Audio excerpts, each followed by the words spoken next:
છે. પ્રદેશ અધ્યક્ષશ્રીને વિનંતી કરું કે તે પ્રેસ વાર્તાને સંબોધન કરે.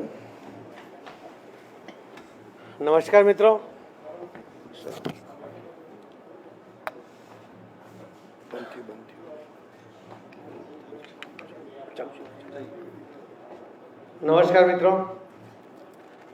આજે ગુજરાતમાં 8 વિધાનસભાના બાય ઇલેક્શન હતા, એનું કાઉન્ટિંગ હતું.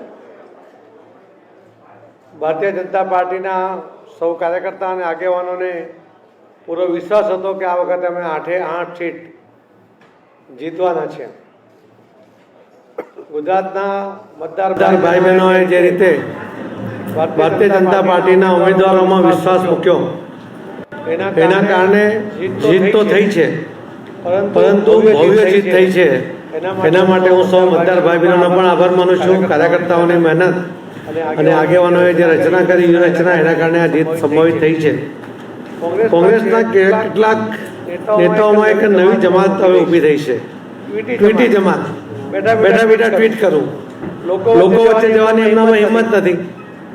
અને ભારતીય જનતા પાર્ટીની બૂથ મેનેજમેન્ટ માટેની ટીકા કરતા હતા, એમને પણ આ જવાબ છે કે આજે ભારતીય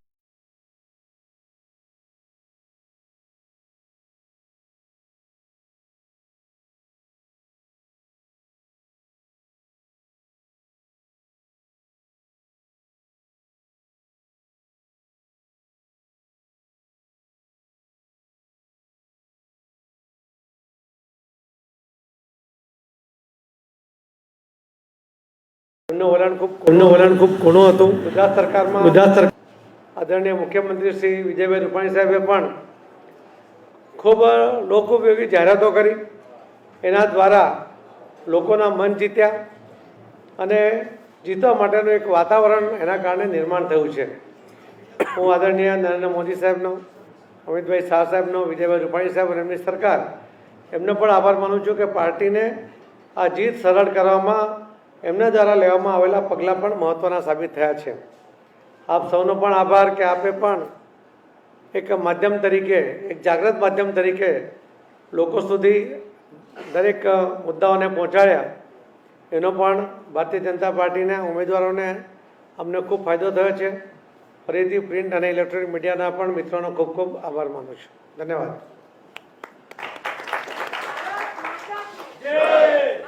વિનંતી કરી ગુજરાતના લોકલાડીલા મુખ્યમંત્રી આદરણીય શ્રી વિજયભાઈ રૂપાણીજીને સંબોધન કરે. આજે સમગ્ર દેશમાં મતગણના નિર્ણાયક તબક્કામાં પહોંચી છે. સર્વત્ર ભારતીય જનતા પાર્ટીનો વિજય થઈ રહ્યો છે. બિહારમાં પણ એનડીએ આગળ છે. ઉત્તર પ્રદેશ, મધ્યપ્રદેશ, ગુજરાત બધામાં ભારતીય જનતા પાર્ટીનો વિજય થઈ રહ્યો છે.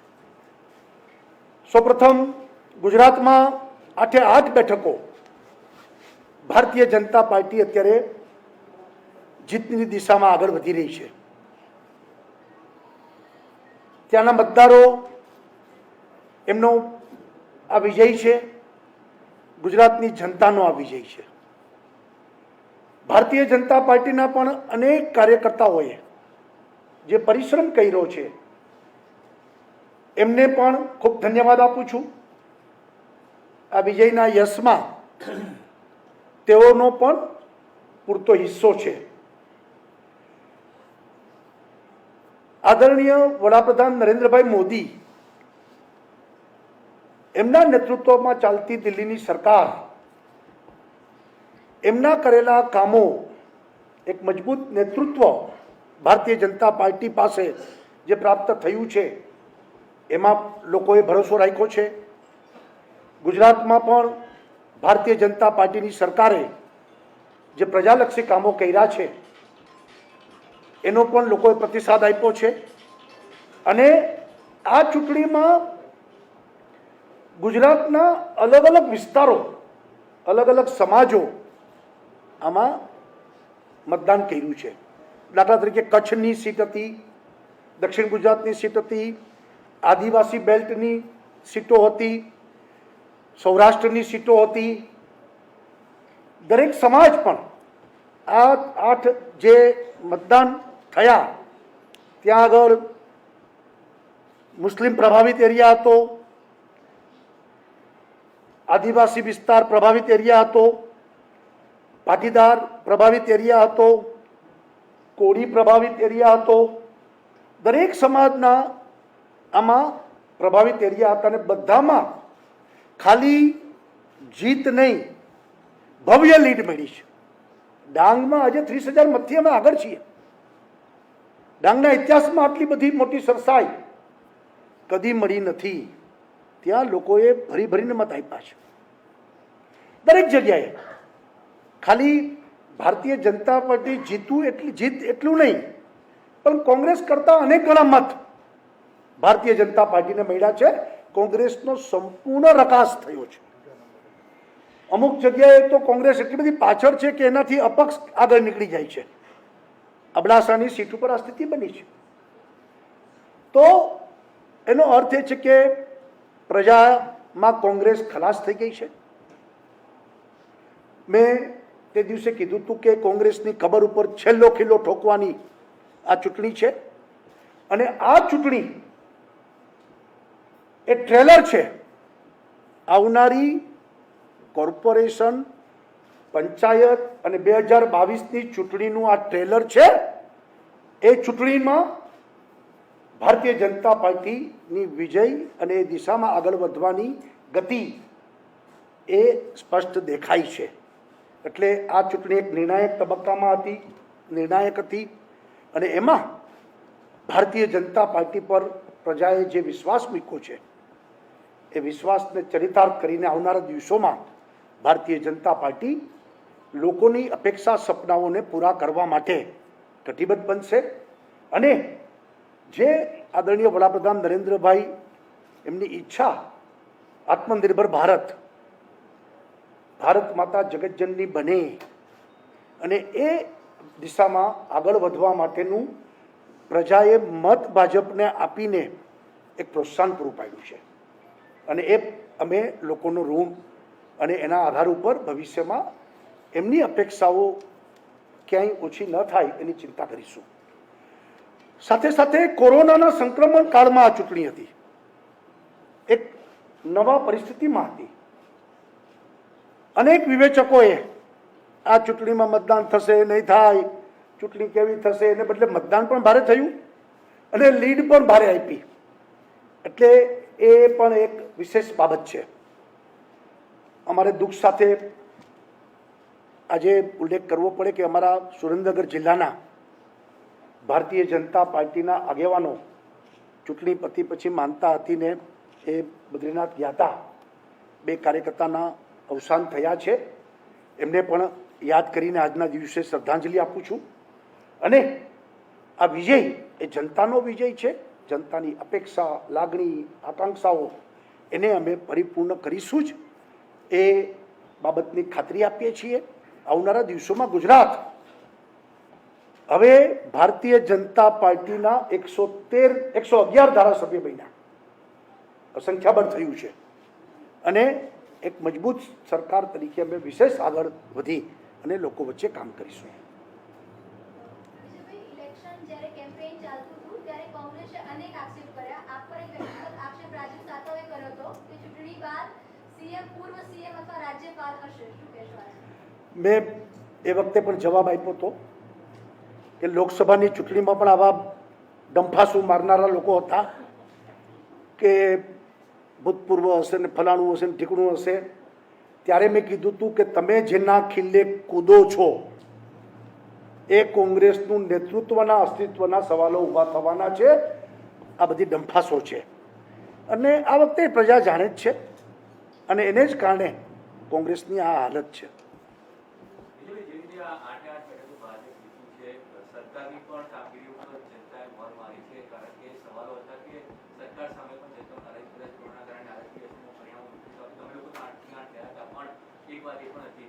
શું આ જે નેતૃત્વનો સીધો જંગ હતો, સ્થાનિક નેતૃત્વનો પણ આ જવાબ જનતાએ આપી દીધો છે? કોંગ્રેસનો મુદ્દા તમે જે વારંવાર કહી રહ્યા છો અને સામે ભાજપે નહીં, એટલે કોંગ્રેસે તે દિવસે અમે કહેતા હતા કે બે બુનિયાદ આક્ષેપ કરી રહી છે. કશી જગ્યાએ અસંતોષ નથી. કોંગ્રેસ અસંતોષ ફેલાવવાના અનેક કારસાઓ રચ્યા હતા, પણ થયું નથી. કોંગ્રેસે છેલ્લા દિવસોમાં પણ અનેક જૂઠા આક્ષેપો પ્રતિ આક્ષેપો કર્યા હતા, પરંતુ પ્રજાએ કોંગ્રેસનું સ્થાન દેખાડી દીધું છે.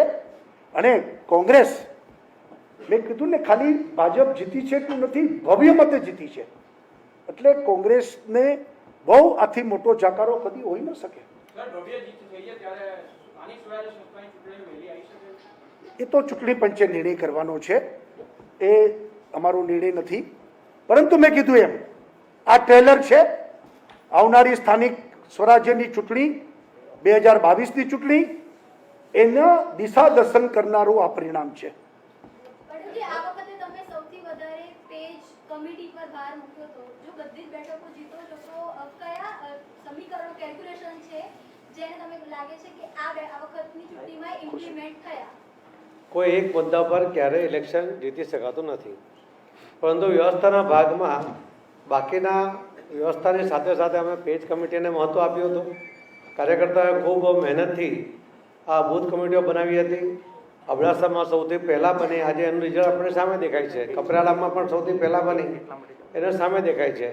એટલે પેજ કમિટીનું મહત્ત્વ એ ભારતીય જનતા પાર્ટીના કાર્યકર્તાઓ સમજ્યા છે, એની પર કામ કરે છે. આવનારા દિવસોમાં પણ એની પર કામ કરશે. પરંતુ એ સાથે સાથે પણ લોકો સુધી પહોંચવા, લોકો સુધી સરકારના યોજનાઓનો લાભ પહોંચાડવો, લાભાર્થીઓને મદદ મળી જાય એટલા માટે સામેથી શોધવા અને એમની સાથેનો સંપર્ક જાળવવો, એ કાર્યકર્તાઓએ જે માધ્યમથી મજબૂત રીતે કામ કર્યું છે, એ પણ જીતનો ખૂબ મહત્વનો ભાગ છે. પાટીલજી, કોંગ્રેસમાંથી ભાજપમાં આવેલા 5 ધારાસભ્યો અત્યારે સારું પરફોર્મ કરી રહ્યા છે, તો આગામી દિવસોમાં કોંગ્રેસના અસંતુષ્ટ ધારાસભ્યો ભાજપમાં આવવા ઈચ્છતા હોય તો એના માટે દરવાજા ખુલ્લા રહેશે? આજે ઇલેક્શન હતું એ પૂર્ણ થઈ ગયું છે. 2022નું ઇલેક્શન આવશે ત્યારે અમારી પાસે પૂરતા ઉમેદવારો છે, અમે એમના દ્વારા લડીશું. पाटिल जी, हिंदी में बताइए कि जो 8 सीटों पे जीत हुई है, क्या आपकी रणनीति रही थी और किस तरीके से आप लोगों ने ये जीत हासिल की? आदरणीय मोदी साहब का जो काम करने का तरीका है, उसके वजह से जो प्रजा का उनके लिए एक लगाव है, वो एक महत्व का कारण है. उनके द्वारा जो योजना बनी, उनका लाभ लोगों को मिला, उस लोगों को लाभ पहुंचाने में उन्होंने जिस तरह से एक सिस्टम बनाई, उसका एक बेनिफिट है. गुजरात सरकार ने जो योजना अलग अलग जाहिर किया और आदरणीय मुख्यमंत्री जी ने गरीब से गरीब तबके को इसका लाभ मिले, उसके लिए पूरा प्रयत्न किया. ये सभी प्लस होते हुए भारतीय जनता पार्टी के कार्यकर्ताओं ने उसके प्रचार में, प्रसार में और मतदाताओं के साथ संपर्क करने में जिस तरह से ये काम किया है 3-4 महीने से, उसका एक परिणाम है. उसकी वजह से इतनी अच्छी जीत मिली है.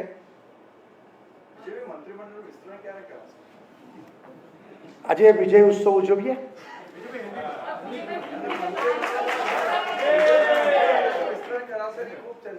आज भारतीय जनता पार्टी पूरे देश में सार्वत्रिक विजय हासिल कर रहा है.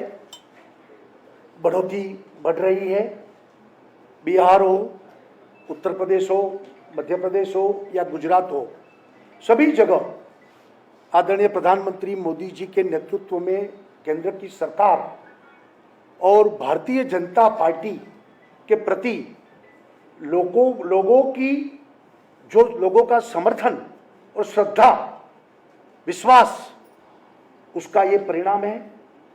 सबसे पहले मैं गुजरात की जनता का, जिन्होंने कोरोना के संक्रमण में भी इतना भारी मतदान किया और भारतीय जनता पार्टी को वोट देकर भव्य विजय हासिल किया.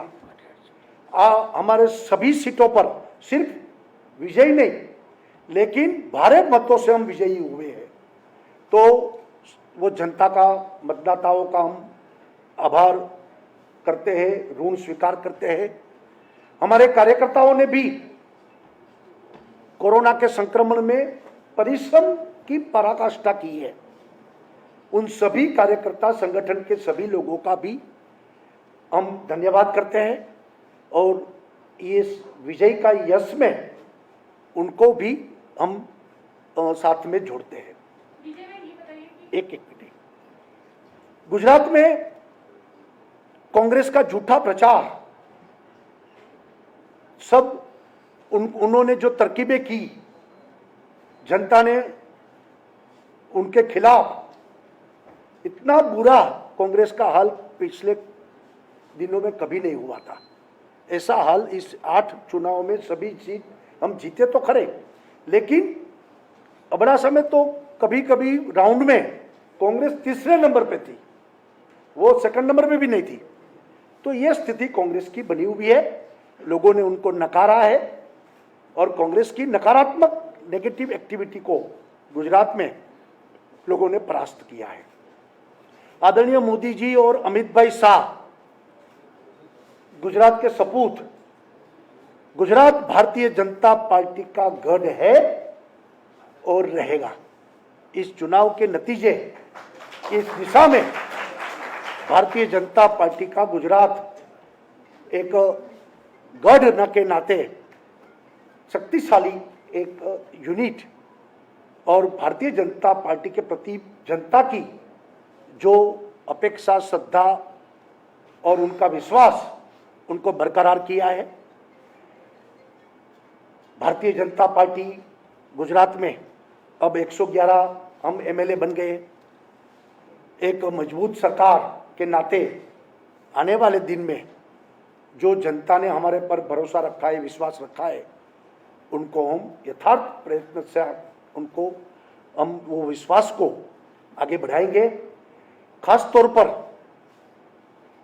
आने वाले जो चुनाव, पंचायत, म्युनिसिपल कॉरपोरेशन और 2022 की जनरल असेंबली चुनाव, ये सिर्फ ट्रेलर है और आने वाले जो चुनाव है हमारे, उसी दिशा में ये एक दिशा दर्शन हुआ है। 8 सीट जिताकर आने वाले चुनाव का भी आज एक दिशा दर्शन हो गया है।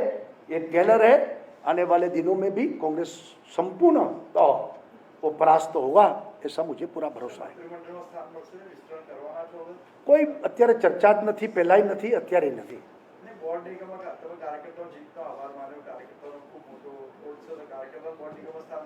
અરે ભાઈ, કાર્યકર્તાને જ મળે ને, બોર્ડ નિગમમાં બીજા કોને સ્થાન મળે? कांग्रेस के नेता उदित राज ने ईवीएम को लेकर सवाल खड़े किए हैं कि उन्होंने ट्वीट करके कहा है कि अमेरिका में अगर ईवीएम से चुनाव होता तो क्या ट्रंप हार सकते थे?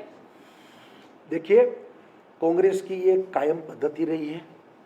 कांग्रेस ने जो स्टेट में चुनाव जीता वहाँ ईवीएम ही थे, तभी ईवीएम अच्छे लगते थे, और जहाँ हारे तब ईवीएम को दोष देना। कांग्रेस अपना चेहरा आईने में देखे, अपनी तकलीफ क्या है वो देखे, ईवीएम को दोष देना ये बेकार की बातें है। ठीक है, धन्यवाद।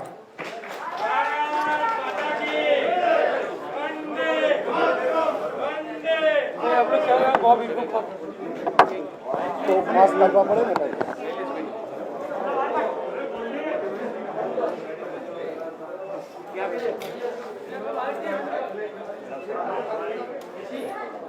भारत माता के વિકાસ જ કરી છે।